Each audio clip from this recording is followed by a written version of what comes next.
Pag hindi po natin nakita po yung dati nating buhay at ikinumpara natin sa bagong buhay po natin, hindi po natin ma-appreciate po yung magandang buhay na ipinagkaloob po ng Diyos sa atin. The great I am means that God is eternal, unchanging, ever-present, self-sufficient, and all-powerful. Everything we need is in Him. God is eternal.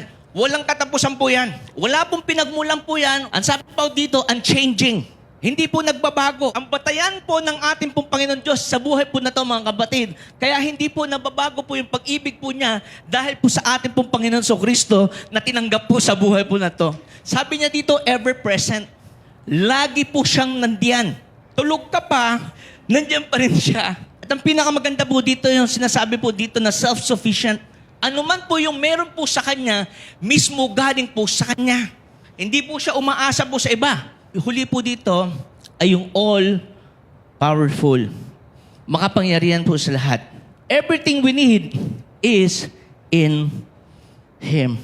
Malayong-malayo na po yung buhay po natin, simula po nang tanggapin po natin ng ating pong Panginoon Kristo. Kailangan maging aware po tayo eh.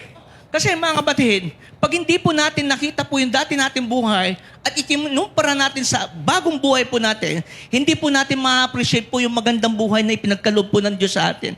Lagi po tayong nakatingin mga kapatid sa mga sitwasyon ngayon. Sabi nga ng ating pong mahal na pastora, yung sitwasyon nandyan lang po yan eh. Pero tandaan po natin, anuman ang sitwasyon, meron pong solusyon.